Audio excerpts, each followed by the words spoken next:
know you're gonna dig this.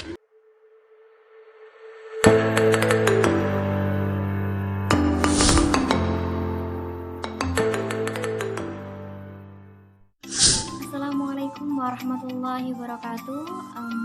Selamat pagi, selamat siang, selamat sore, selamat malam, atau kapanpun kalian membuka video ini.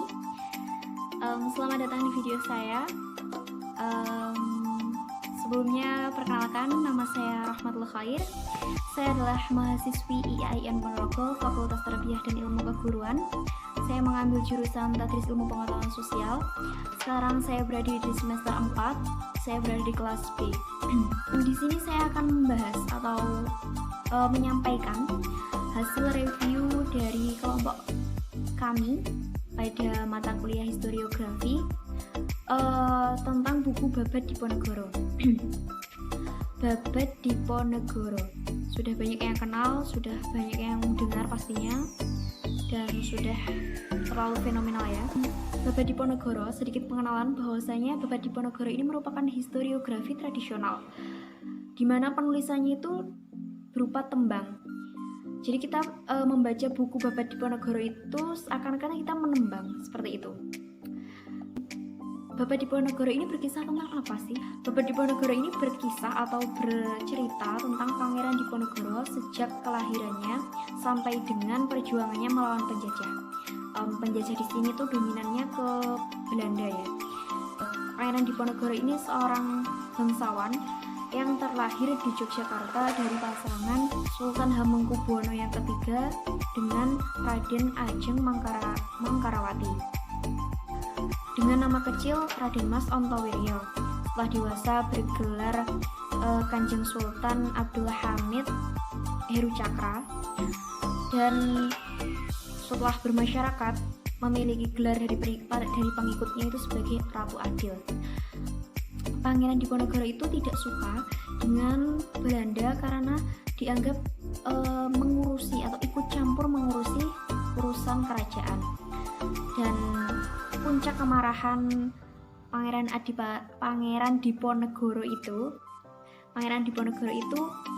berawal dari Belanda yang berada di bawah pemimpinan Jenderal de Kock, di mana Jenderal de Kock itu memerintahkan pasukannya untuk memasang patok tanah wilayah itu melebihi daerah pemakaman leluhurnya. Dari situ Pangeran Diponegoro itu sangat yakin bahwasanya Belanda itu pantas untuk diperangi karena sikapnya yang tamak dan rakus itu. Selanjutnya di sini juga berkisah juga tentang Pangeran Diponegoro yang rela meninggalkan gemerlap kemewahan keraton dan lebih memilih bermasyarakat dengan orang-orang kecil. Dari sini Pangeran Diponegoro ini dikenal sebagai seseorang yang pemberani, seorang yang sangat teguh, sabar, serta mengayomi orang kecil. Selanjutnya, pada babad ini juga diceritakan tentang kisah-kisah sunan. Di sini juga ada Sunan Wali Songo Sunan Ampel, ada ayahnya Raden Syekh Asmorokondi, dan juga ada Raden Santri. Juga ada kisah Jaka Tarub, di mana Jaka Tarub sudah banyak yang tahu ya, sudah sangat fenomenal. Kisahnya pada saat pergi ke hutan di telaga melihat para bidadari sedang mandi, lalu dia menginginkan salah satunya dan dia menyembunyikan selendangnya seperti itu dan berakhir menikah. Selanjutnya yang akan saya ceritakan adalah tentang Sunan Ampel, di mana di sini diceritakan bahwasanya Prabu Brawijaya itu menjanjikan daerah perdikan kepada Dewi Anarawati. Daerah perdikan itu daerah otonom, daerah yang bebas pajak kepada Belanda. Dewi Anarawati itu menerima, namun meminta daerah itu adalah Ampel Dinta yang sekarang itu adalah Surabaya. Rencananya Dewi Anarawati itu akan mendirikan padepokan atau sekarang disebut pesantren di situ, dan meminta kepada Syekh Ibrahim As-Samarkand untuk menjadi pengasuh atau guru di padepokan tersebut. Mendengar kabar itu, Syekh Ibrahim As-Samarkand itu menyetujui dan menerima. Akhirnya Syekh Ibrahim As-Samarkand dari Campa pergi ke Ampel Dinta bersama dua putranya. Namun sayang, selama perjalanan Sesampainya di Tuban, Syekh Ibrahim As-Samarkand itu mengalami sakit dan meninggal dunia di Tuban. Hingga sekarang dimakamkan di Tuban, namun dikenal atau terkenal sebagai Raden Asmorokondi. Karena As-Samarkand itu mungkin orang Jawa kesulitan, jadi dialeknya itu terganti menjadi Asmorokondi seperti itu. Selanjutnya,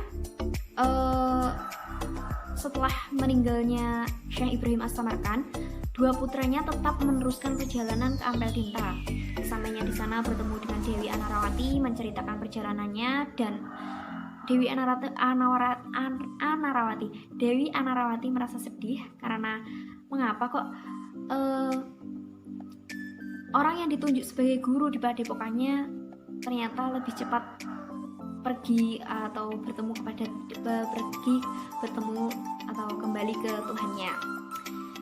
Namun akhirnya dipilih penggantinya, yaitu dari anaknya Syekh Ali Rahmat. Anaknya kan ada dua, Syekh Ali Rahmat, Sayyid Ali Rahmat, dan Sayyid Ali Murtado. Namun Sayyid Ali Murtado ini karena kebanyakan orang Jawa itu sulit untuk mengucapkan Murtado, jadi orang-orang menyebutnya Sayyid Ali Murtolo. Nah, Sayyid Ali Rahmat ini menjadi guru di Padepokan Ampel Tinta ini. Dia bergelar Raden Rahmat dan sekarang ini dikenal sebagai Sunan Ampel.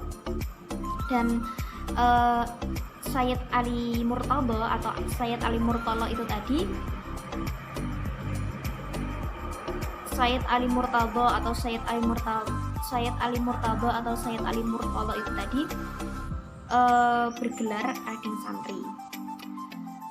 Mungkin sekian yang dapat saya sampaikan, dimana pada babat ini Pangeran Diponegoro itu dikenal sangat berani. Jadinya dari keberaniannya, keoptimisannya, keteguhannya, kesabarannya, dan sifat sederhananya beliau ini ditakuti oleh Belanda dan juga dibenci.